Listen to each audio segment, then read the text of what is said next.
आज के इस वीडियो में आज मैं पढ़ाने जा रहा हूँ कक्षा 10वीं के विद्यार्थियों को। तो कक्षा 10वीं के विद्यार्थियों को अध्याय 2 के प्रश्नावली 2 के प्रश्नों को पढ़ाने वाला हूँ। तो चलो शुरू करते हैं। तो प्रश्नावली 2 का पहला प्रश्न क्या है? जांचिए कि अ व ब में कौन दिए गए समीकरणों के हल है। तो यहाँ पे हमें समीकरणों के हल बताने हैं। अ और ब जिस प्रकार से यहाँ पे दिया है ना, इन दोनों को बारी बारी से, इन चारों जो प्रश्न हैं इनमें हमें बारी बारी से रखना है। तो यहाँ पे आप देख सकते हैं 4 प्रश्न है। चलो पहला प्रश्न देखें। पहला प्रश्न क्या है? पहला प्रश्न यहाँ पे है x प्लस वाई बराबर 7 दिया हुआ है और अ और ब का मान क्या दिया हुआ है? तो अ का मान जो दिया हुआ है वो x बराबर 2 और y बराबर कितना दिया हुआ है? 5 दिया हुआ है। इसी तरह से ब का जो मान है वो दिया हुआ है x बराबर -1 और y बराबर यहाँ पे दिया हुआ है 3 दिया हुआ है। हम क्या करेंगे? ये जो अ है इसका मान x और y है ना, x और y। तो x और y में देखो, x का मान 2 और y का मान कितना है? 5 है। तो इसको हम यहाँ पे रखेंगे। दूसरी बार जब हम ब के लिए हल करेंगे तो ब का मान को भी दूसरी बार यहाँ पे रखेंगे। तो चलो मैं आपको दिखाता हूँ कैसे हल करना है। तो हम यहाँ पे लिखेंगे समीकरण 1 में, ये हम समीकरण 1 मान लेते हैं। ठीक है, अभी ये सिर्फ प्रश्न है, अभी हमने कुछ भी नहीं किया है। अब हम क्या करें? हल कर रहे हैं अ और ब को लेकर। तो समीकरण 1 में अ से x बराबर 2 व y बराबर 5 रखने पर, ठीक है, समझ में आ गया? क्या करेंगे? ये समीकरण 1 है, इसमें अ से हम x बराबर 2 रखेंगे और y बराबर क्या रखेंगे? 5 रखेंगे। चलो रख के देखें कितना आ रहा है। तो x का मान देखो, ये x है और y है। तो x का मान 2, मतलब यहाँ पे कितना आएगा? 2 आएगा। तो यहाँ पे हम 2 रख देते हैं। फिर यहाँ पे देखो प्लस है तो हमने प्लस लिख दिया। और फिर यहाँ पे देखो y, तो y का मान कितना है? 5 है। तो हम कितना रखेंगे? वहाँ पे 5 रखेंगे। और दूसरे साइड में क्या दिया हुआ है? 7 दिया हुआ है। इसे हमें लेकर चलना है। हम क्या सिद्ध कर रहे हैं कि ये जो है ये लेफ्ट हैंड साइड है और ये राइट हैंड साइड है। तो लेफ्ट हैंड साइड जो है वो राइट हैंड साइड है, उसके बराबर है या नहीं, ये हम चेक कर रहे हैं। तो चलो देखें। तो ये 5 और 2 कितना हो गया? 7, और ये भी 7 आ गया। तो देखो लेफ्ट हैंड साइड और राइट हैंड साइड दोनों के मान क्या है? बराबर है। इसका मतलब क्या है? इसका मतलब ये है कि यहाँ पे जो अ जो है ना वो समीकरण का हल है। तो यहाँ पे लिखो अ समीकरण का हल है। ठीक है, समझ में आ गया? अ जो है वो समीकरण का हल हो रहा है। अब चेक करते हैं ब समीकरण का हल है या नहीं। तो यहाँ पे पुनः हम क्या करेंगे? समीकरण 1 को लेंगे। समीकरण 1 में ब से, इस बार ब का मान रख रहे हैं और ब क्या है? देखो ब जो है उसमें दिया हुआ है x बराबर -1 और y बराबर क्या दिया हुआ है? 3। इन दोनों मान को समीकरण 1 में रखेंगे। तो रखने पर अब फिर से देखो समीकरण 1 क्या है? x प्लस वाई बराबर 7। x का मान इस बार क्या रखेंगे? -1। तो यहाँ पे आ गया x के स्थान पे -1 प्राप्त हो गया। उसके बाद प्लस दिया हुआ है और y का मान कितना है? 3 है। तो y का मान यहाँ पे 3 लिख लेंगे और ये रहा 7। इन दोनों को घटाएंगे तो ये हो गया 2 और यहाँ पे आ गया 7। अब देखो 2 और 7 दोनों बराबर है क्या? बराबर नहीं है। मतलब left hand side right hand side दोनों बराबर नहीं है। इसका मतलब ये है कि ब जो है वो समीकरण का हल नहीं है। समझ में आ गया? क्यों नहीं है? क्योंकि यहाँ पे लेफ्ट हैंड साइड और राइट हैंड साइड दोनों बराबर नहीं है। अगर दोनों बराबर नहीं है इसका मतलब ब जो है वो क्या होगा? समीकरण का हल नहीं होगा। समझ में आ गया ये प्रश्न? चलो आगे देखें। अगर ये प्रश्न समझ में नहीं आया होगा तो दूसरा से आप लोग समझ जाओगे। दूसरा प्रश्न क्या है? दूसरा प्रश्न यहाँ पे देखो 2x दिया हुआ है और प्लस 5y दिया हुआ है और दोनों के बराबर में है 13। अब यहाँ पे अ का मान लिख लेते हैं। अ और ब का मान सभी के लिए सेम है, तो जो पहले था वही इसके लिए भी रहेगा और y बराबर 5। और यहाँ पे ब का जो मान है वो है x बराबर -1 और y बराबर 3 है। पहले हम अ के मान को यहाँ पे रखेंगे। तो यहाँ पे लिखो समीकरण 1 में अ से x बराबर 2 व y बराबर 5 रखने पर, समीकरण 1 देखें। समीकरण 1 कौन है? ये है। ठीक है, ये समीकरण 1 बना लेते हैं। अब इसको समीकरण 1 में देखो हमें x बराबर कितना रखना है 2, तो यहाँ पे देखो x के मान में कितना रखना है 2, तो पहले से यहाँ पे 2 दिया हुआ है, ठीक है, 2 को लिखना है और x का मान 2 रखना है, तो गुणित 2 लिखो यहाँ पे। फिर यहाँ पे देखो 5 है और यहाँ पे y है, y के स्थान पे क्या रखेंगे 5 रखेंगे, तो यहाँ पे गुणित 5 कर दो। और यहाँ पे क्या है राइट हैंड साइड में 13 दिया हुआ है, ये इन दोनों को गुणा कर दो और इन दोनों को गुणा कर दो, तो ये हो गया 2 दूनी 4 और ये प्लस और 5 पंचे कितना हो गया 25 बराबर 13। इन दोनों को जोड़ेंगे तो ये हो गया 29 बराबर 13। तो यहाँ पे देखो लेफ्ट हैंड साइड और राइट हैंड साइड दोनों बराबर नहीं है, इसका मतलब क्या है सॉरी है ना, ब नहीं है, है समीकरण का हल नहीं है। समझ में आ गया, समीकरण का हल नहीं है। क्यों नहीं है? क्योंकि दोनों जो भाग है वो बराबर नहीं आ रहा है। अगर बराबर नहीं आएगा तो क्या होगा, समीकरण का हल नहीं होगा। अब हम ब को देखते हैं, तो यहाँ पे फिर से समीकरण 1 लिखो। समीकरण 1 में ब से x बराबर -1 y बराबर 3 रखने पर, ठीक है, दोनों के मान रख लेते हैं। अब पुनः देखो यहाँ पे, एक सेकंड है ना, कहाँ पे, यहाँ पे देखना है समीकरण 1 में। तो 2x x के स्थान पे इस बार क्या रखेंगे -1 रखेंगे और y के स्थान पे क्या रखेंगे इस बार 3 रखेंगे। तो चलो रखते हैं। तो यहाँ पे पहले से 2 था और ये हो गया -1 और ये गुणा कर देते हैं, ठीक है, ये माइनस में इसलिए इसे हमने कोष्टक में लिया है। चलो आगे देखें, इसके बाद यहाँ पे प्लस था, ये 5 हो गया और y का मान कितना है 3 है, तो यहाँ पे हमने 3 ले लिया और राइट हैंड साइड कितना है 13। अब इन दोनों को गुणा करें, ये प्लस और माइनस क्या हो जाएगा, माइनस हो जाएगा, और ये प्लस, ये 5 गुणित 3 कितना होगा, 5 तिया 15 और बराबर 13 हो गया। इन दोनों को घटा दो तो ये हो गया 13 बराबर 13। तो यहाँ पे देखो दोनों जो मान है वो 13 बराबर 13 प्राप्त हो रहा है। इसका मतलब क्या है, इसका मतलब ये है कि ब समीकरण का हल है। समझ में आ गया, ब क्या है, ब जो है वो समीकरण का हल है। तो इस तरह से मैंने 2 प्रश्नों को आपको बता दिया। अब तीसरा और चौथा जो है वो आप लोगों के लिए होमवर्क है, तो मैं यहाँ पे तीसरा और चौथा को लिख देता हूँ। तीसरा प्रश्न क्या है, तीसरा प्रश्न यहाँ पे है 2x - 3y बराबर -11। ये तीसरा प्रश्न है और ब का मान दोनों के लिए भी यही रहेगा, मतलब इनके लिए भी यही रहेगा। और ये रहा चौथा प्रश्न, क्या है 5x + 3y बराबर 4। इनके लिए भी और ब दोनों के लिए क्या रहेंगे, और ब का मान सेम रहेगा, ठीक है, वही रखना है जो अ में रहेगा और ब में रहेगा। दोनों को हल करके जैसे मैंने अभी हल किया है उसी तरह से हल करके आपको बताना है कि इनका हल जो है वो अ है कि ब है। अ है तो क्यों है, ठीक है, ये साबित हो जाएगा जब आप हल करोगे। अगर ब है तो ब भी साबित हो जाएगा। तो दोनों को अगर हल करके देखोगे तो आपको पता चल जाएगी कि अ इसका हल है कि ब इसका हल है। समझ में आ गया, अगर दोनों रहेगा तो दोनों को आपको हल में लेना है। ठीक, समझ में आ गया, आगे बढ़े। तो चलो देखते हैं, अब नेक्स्ट प्रश्न देखते हैं, दूसरा प्रश्न। दूसरा प्रश्न में क्या देखना है हमें, दूसरा प्रश्न में देखो, दूसरा प्रश्न यहाँ पे दिया हुआ है, जांचिए कि अ व ब में कौन दिए गए समीकरण के हल है। अब फिर से वही प्रश्न आ रहा है। देखो अभी मैंने आपको 2 प्रश्न समझाया, अब फिर से मुझे यहाँ पे 4 प्रश्न आपको समझाने के लिए कह रहा है इस प्रश्न में। तो भाई इनके बनाने के तरीके तो सेम है, तो मैं यहाँ पे सभी प्रश्नों को तो नहीं बता सकता, तो मैं क्या करूँगा, यहाँ पे मैं 2 प्रश्न को ले रहा हूँ।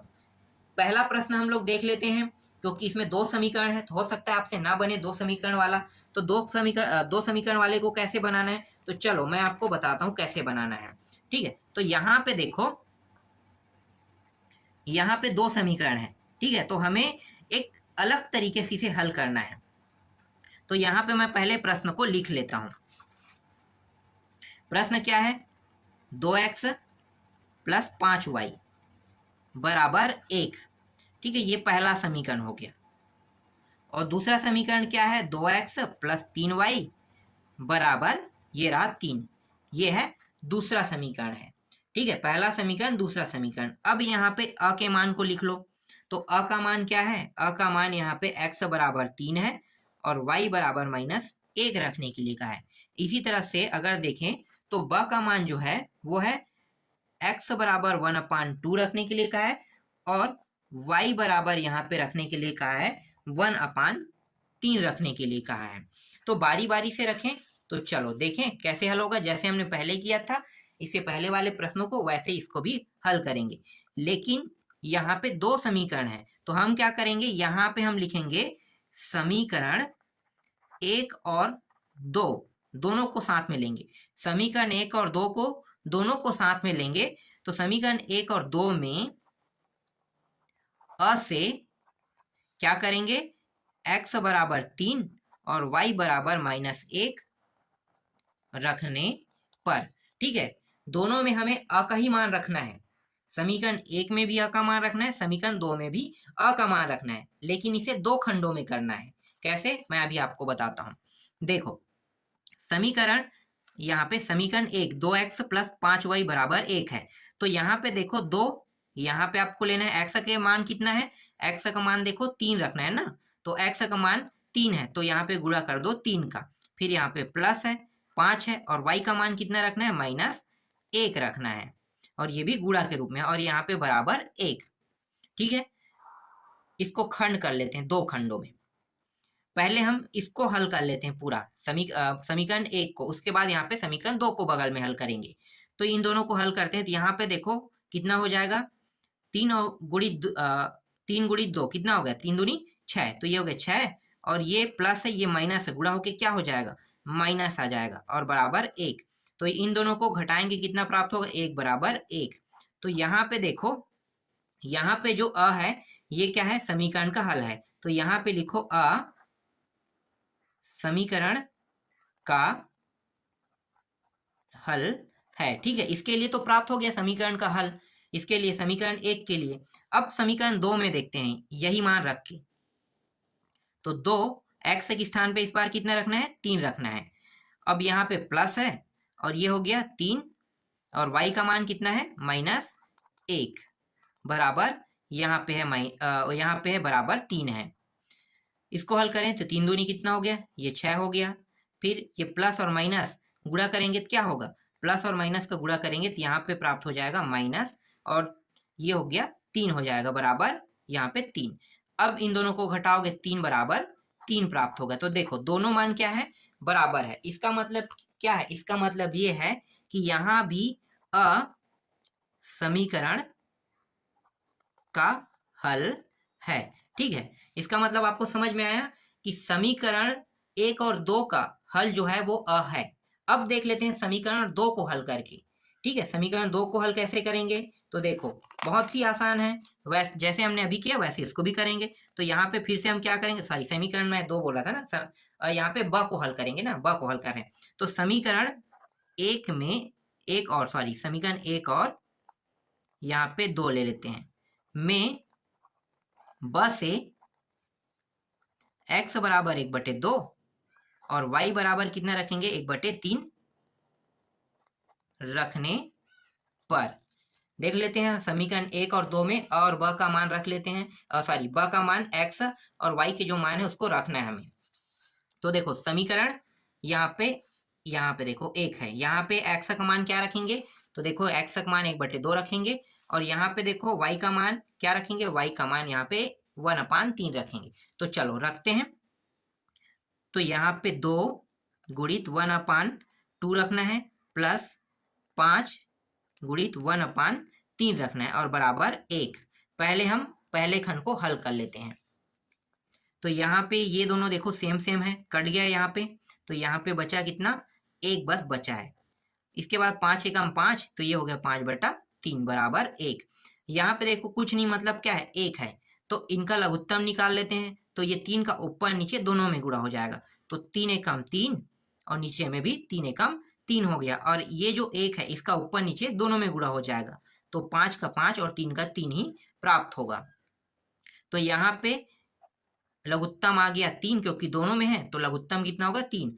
और ये दोनों क्या हो जाएगा, 3 और 5 जुड़ के ये हो जाएगा 8 बराबर 1। तो देखो क्या ये दोनों मान बराबर है, ये दोनों मान बराबर नहीं है। इसलिए क्या है, इसलिए यहाँ पे जो ब है ना, वो समीकरण का हल नहीं होगा। समझ में आ गया, ब जो है वो समीकरण का हल नहीं है। अब हम दूसरा समीकरण को लेकर हल करते हैं। तो दूसरा समीकरण क्या है, देखो यहाँ पे 2x प्लस 3y बराबर 3 है। तो यहाँ पे अब मानों को रख देते हैं। तो ये हो गया 2 गुणित x का मान 1/2 रखना है और प्लस 3 गुणित y का मान कितना रखना है, 1/3 रखना है और बराबर 3। तो यहाँ पे ये दोनों गुणा के रूप में है तो ऊपर नीचे से कट गया, ये भी ऊपर नीचे से कट गया, बचा क्या, यहाँ पे 1 और यहाँ भी 1 बराबर 3। तो ये हो गया 2 बराबर 3 हो गया। तो देखो क्या ये दोनों मान बराबर है, ये दोनों मान बराबर नहीं है। इसका मतलब क्या है, ब समीकरण का हल नहीं है। समझ में आ गया। तो इस तरह से आपको हल करने हैं हर एक प्रश्नों को, ठीक है। जैसे मैंने भी हल किया वैसे ही आपको हल करना है, 2 खंड करके ही हल करना है। अगर ये प्रश्न आपके एग्जाम में आता है तो आपको इसी तरह से हल करने हैं, जैसे मैंने किया वैसे ही 2 खंडों में करना है आपको। समीकरण 1 और समीकरण दूसरा को बगल में लेना है और अ के मान को बारी बारी से दोनों समीकरणों में लेना है। उसके बाद जब दोनों समीकरण को पुनः लोगे तो बारी बारी से 2 खंड करके और ब के मान को बारी बारी से रखोगे, तभी उसे आप अच्छे से समझा पाओगे। अगर इस तरह से नहीं करोगे तो आप उसे अच्छे से नहीं समझा पाओगे। इसलिए मैंने जैसे हल किया वैसे ही आपको भी हल करना है, ठीक है। आगे बढ़ें। अब देखो आपके लिए इनमें से कौन सा प्रश्न टफ हो सकता है या टफ लग रहा होगा। तो देखो आपको आप लोगों के लिए एक प्रश्न यहाँ पे देखो, जो तीसरा प्रश्न है ना, हो सकता है आप लोगों को टफ लग सकता है। तो मैं तीसरा प्रश्न यहाँ पे आपको बता रहा हूँ। देखो है नहीं टफ, फिर भी आपको लग सकता है इसलिए मैं बता रहा हूँ। तो 2 प्रश्न ही मैं यहाँ पे बता पाऊंगा, बाकी आप दूसरा तो ऐसे ही बना लोगे जैसे मैंने बताया। अगर उस तरीके का उपयोग करते हो तो 100% बन जाएगा। यहाँ पे मैं 2 प्रश्न जो है इससे पहले वाले जो प्रश्न है उसमें मैंने बता चुका हूँ और यहाँ भी मैं आपको बता रहा हूँ। तो चलो देखें। अगर मैं हर प्रश्न को आपको बताते रहूंगा तो टाइम वेस्ट होगा और आप समझ नहीं पाओगे, सिर्फ कंफ्यूजन पैदा कर पाओगे। तो इसीलिए सभी प्रश्नों को मैं नहीं बना रहा हूँ, कुछ ही प्रश्नों को बना रहा हूँ। और जो प्रश्नों को मैं बना रहा हूँ आप उन प्रश्नों को अच्छे से देखो, अच्छे से समझो, क्योंकि ये सारे के सारे प्रश्न बहुत ही महत्वपूर्ण है आप लोगों के लिए। तो चलो देखें। तो दूसरा प्रश्न क्या है, 2x है माइनस 3y बराबर यहाँ पे 9 दिया हुआ है। ये पहला समीकरण हो गया। अब यहाँ पे देखो 3x प्लस 7y बराबर 2 है, ये दूसरा समीकरण है। यहाँ पे अ का मान क्या रखना है हमें, अ में x बराबर यहाँ भी वही मान रखना है और y बराबर यहाँ पे -1 रखना है। और ब के लिए x बराबर 1/2 और y के लिए 1/3 रखना है। अब बारी बारी से इन मानों को हमें कहाँ पे रखना है, इन दोनों समीकरणों में रखना है। तो चलो जैसे हमने पहले हल किया था पहले प्रश्नों को, वैसा ही इसको भी हल करेंगे। तो देख लेते हैं कैसे हल होगा। तो यहाँ पे मैं ले लेता हूँ समीकरण 1 और 2 में अ से x बराबर 3 y बराबर -1 रखने पर। तो समीकरण 1 देखें, ये रहा समीकरण 1। क्या है, 2 और x की जगह में क्या रखना है, हमें 3 रखना है। तो ये 3 हो गया, माइनस यहाँ पे 3 है और y के स्थान पे क्या रखना है, -1 रखना है, बराबर ये हो गया 9। 2 खंड में इसे कर लेते हैं, पहले हम इसको पूरा हल कर लेते हैं। तो ये हो गया 3 दूनी कितना हो गया, 6 हो गया। तो ये आ गया 6, ये माइनस दोनों माइनस माइनस है तो दोनों क्या हो गया, कट गया, कट के ये हो जाएगा प्लस में और इसको भाग देंगे 1 से 3 तो 3 ही प्राप्त होगा, बराबर 9। तो 6 + 3 कितना हो गया, 9। तो 9 बराबर 9 यहाँ पे प्राप्त हो गया। इसका मतलब क्या है, इसका मतलब ये है कि अ जो है वो समीकरण का हल है। समझ में आ गया। अ जो है वो क्या है, समीकरण का हल है। अब देखते हैं दूसरे समीकरण के लिए। दूसरा समीकरण देखो, यहाँ पे 3 है और x का मान कितना रखना है, यहाँ पे 3 रखना है। अब यहाँ पे देखो प्लस ये हो गया 7 और y का मान कितना है, तो देखो y का मान यहाँ से रखेंगे -1 और बराबर यहाँ पे दिया हुआ है 2 दिया हुआ है। इसको हल करके देखते हैं। तो ये हो जाएगा 3 तिया 9 और ये प्लस और ये माइनस गुणा होके क्या हो जाएगा, माइनस हो जाएगा, ये हो गया 7। तो ये यहाँ पे बचा सिर्फ 2, ठीक है। यहाँ पे जो राइट हैंड साइड में वो जैसा है वैसा रहेगा ही। इन दोनों को हल करते हैं तो ये 2 बराबर 2, यहाँ पे दोनों मान क्या है, बराबर प्राप्त हो रहा है। इसका मतलब क्या है कि अ समीकरण का हल है। देखो बहुत ही आसानी से इसको भी मैंने हल कर दिया। अब हम क्या करेंगे, ब के लिए हल करेंगे। तो यहाँ पे फिर से लिखो समीकरण 1 और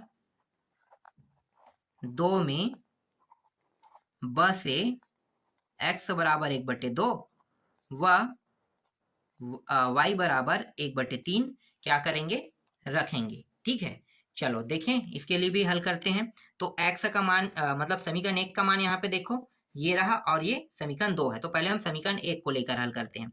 तो समीकरण 1 में हम रख लेते हैं 2 गुणित 1/2 प्लस माइनस 3 अपान यहाँ पे रखेंगे 1/2 रखेंगे बराबर 9। पहले समीकरण को पहले हल करते हैं। ठीक है, तो पहले इसको हल कर लेते हैं। तो ये दोनों क्या हो गया, कट गया। यहाँ पे कितना प्राप्त हुआ, 1 प्राप्त हुआ। यहाँ पे देखो ये माइनस है, ये 3 है। अब यहाँ पे आपको थोड़ा सा कंफ्यूजन हो सकता है कि यहाँ पे 1 2 3 पद है। अब यहाँ पे 3 पद है, ये कैसे हल होगा, 1/2 दिया हुआ है। तो यहाँ पे इसे हल करने का बहुत ही सिंपल ट्रिक है। देखो ये हो गया पहला पद, ध्यान देना। ठीक है, यहाँ पे पहला पद है, इसका दूसरा पद कुछ नहीं था। मतलब मान लो अगर मैं यहाँ पे 3 बस को रखता हूँ तो कुछ नहीं, तो नीचे में क्या आ जाएगा, 1 आ जाएगा। तो पहला और दूसरा हमारे पास मिल गया, ये तीसरा और चौथा हो गया। तो क्या होता है, इसका जो नियम होता है ना, यहाँ पे देखना, पहला और चौथे का गुणा होता है और हमेशा दूसरा और तीसरे का गुणा होता है। ठीक है, याद रखना 4 पद जब बन जाते हैं इस तरह से, तो इस तरह से जब भी 4 पद होते हैं तो पहला चौथे का गुणा और दूसरा और तीसरे का गुणा होता है। जैसा अभी आपको दिखाई दे रहा है, ये पहला दूसरा और तीसरा 3 ही पद दिखाई दे रहे हैं। तो यहाँ पे कौन सा पद गायब था, दूसरा। क्यों गायब था, क्योंकि हमने 1/2 को डायरेक्ट यहाँ पे रखा है। तो पहला पद के बाद सीधा हमने 1/2 को रखा है। तो ये पीछे से आपको गिनना है, तीसरा ये चौथा और ये तीसरा हो गया, और ये ऊपर से गिनोगे पहला, तो बचा क्या, दूसरा। तो कुछ नहीं, मतलब यहाँ पे क्या लिखना है, 3 के नीचे में 1 लगा देना है। क्या लगा देना है, 3 के नीचे में 1। तो ये क्या हो गया, 3/1, उसके बाद 1/2। इस तरह से 4 पद बन जाएंगे। तो 4 पद बनेगा तो क्या हो जाएगा, पहला और चौथे का गुणा और दूसरा और तीसरे का गुणा। तो यहाँ पे पहला देखो और चौथा क्या है, तो पहला और चौथा 2 है, तो 3 गुणित 2 का गुणा हो गया। और यहाँ पे दूसरा और तीसरा क्या है, 1 है, तो ये 1 हो गया बराबर 9। ठीक, यहां तक आपको समझ में आया। ठीक है, आगे देखें। अब देखो यहाँ पे ये हो गया माइनस, सॉरी यहाँ पे 1 और ये हो जाएगा माइनस 3 दूनी 6 बराबर 9। तो इन दोनों को घटाएंगे तो माइनस यहाँ पे 5 बराबर 9। तो यहाँ पे देखो क्या प्राप्त हो रहा है, दोनों बराबर है क्या, नहीं ना। तो यहाँ पे जो ब है वो समीकरण का हल नहीं है, ये आपको लिखना है। समझ में आ गया, चलो आगे देखें। अब हम क्या करेंगे, अब हम दूसरा समीकरण को लेंगे। तो दूसरा समीकरण देखो ये रहा। ठीक है, इसको लेकर हल कर रहे हैं। तो यहाँ पे 3 गुणित 1/2 प्लस 7 अपान 1/, कितना लिखेंगे, 3 लिखेंगे इसमें, बराबर 2। ये हो जाएगा, यहाँ पे कट रहेगा, नहीं कट रहा है, तो ये हो जाएगा 3/2 हो जाएगा। प्लस यहाँ पे भी देखो वही वाला सेम सिचुएशन क्रिएट हो रहा है, 7 1 3। तो यहाँ पे क्या होगा, 7 है। ठीक है, ये अकेला था। अब हमने यहाँ पे ऐड क्या किया, हमने 1/3 को ऐड किया। तो हमें इसे पीछे से गिनना होता है, चौथा और तीसरा, और ऊपर से गिनेंगे पहला। तो बचा क्या, दूसरा। मतलब समझ में आ रहा है, यहाँ पे कुछ नहीं, मतलब 1 है यहाँ पे। फिर यहाँ पे क्या हो गया, यहाँ पे तीसरा पद 1 और चौथा पद क्या हो गया, 3 हो गया। ठीक है, चौथा पद क्या हो गया, यहाँ पे 3 हो गया, इस तरह से। तो देखो 1 2 3 4, 4 पद हो गया, पहला और चौथे का गुणा और दूसरा और तीसरा का गुणा। तो इसी तरह से कर देते हैं। तो 7 गुणित 3 और यहाँ पे 1 गुणित 1 मतलब 1, ये हो गया 2। तो यहाँ पे हो गया 3/2 प्लस 7 14 7 21 अपान 1 और ये हो गया 2। अब देखो नीचे में दोनों के हर बराबर नहीं है, तो क्या करेंगे, बराबर करेंगे ना दोनों के हर को। तो 2 गुणित 1 कर देंगे तो ये हो जाएगा 2। समझ में आ रहा है मैं क्या कर रहा हूं, हर को बराबर कर रहा हूं। देखो चलो मैं आपको एक बार और समझाता हूं इसे कैसे करना है। यहाँ पे देखो क्या है, यहाँ पे 1 है, यहाँ पे 2 है। इस 1 का मैं ऊपर नीचे दोनों में गुणा करूंगा, तो कितना प्राप्त हो जाएगा, 3 2 प्राप्त हो जाएगा। फिर प्लस ये जो 2 है इसका ऊपर नीचे दोनों में गुणा करूंगा तो 21 दूनी कितना होता है 42 और 2 एकम 2 2 हो गया बराबर, यहाँ पे 2 प्राप्त हो गया। अब इन दोनों को हम इस प्रकार से लिख सकते हैं 2 और ये हो गया 3 + 4 2 बराबर 2 हो गया। जोड़ देते हैं तो ये हो गया 45/2 बराबर 2। अब देखो दोनों जो मान है वो बराबर नहीं है, इसका मतलब क्या है, ब समीकरण का हल नहीं है। अगर इस तरह से आप सभी प्रश्नों को बनाओगे तो आसानी से बन जाएगा। तो आपके लिए चौथा प्रश्न भी होमवर्क है, बहुत ही आसान प्रश्न है, आप लोग बना लोगे चौथा प्रश्न, ठीक है। तो चौथा प्रश्न मैं आपको आपके लिए यहाँ पे होमवर्क के रूप में दे देता हूँ। आप लोग जब तक के बना के नहीं देखोगे तब तक के प्रश्न आपसे नहीं बनेगा, इसलिए आपको होमवर्क देना बहुत ही जरूरी है। 3x - 2y बराबर 5 6 ये प्रश्न है, अ का मान दोनों के लिए, तो जो इसमें है अ ब का मान वही मान इसके लिए भी होगा, ठीक है। तो ये दोनों प्रश्न आप लोग बना के देखना, दूसरा और चौथा को, और इससे पहले वाले जो प्रश्न है उसमें भी मैंने 2 प्रश्न दिए हैं, उनको भी बना के देखना। अगर ये सारे प्रश्न बना लेते हो तो आप इनको बनाना सीख गए।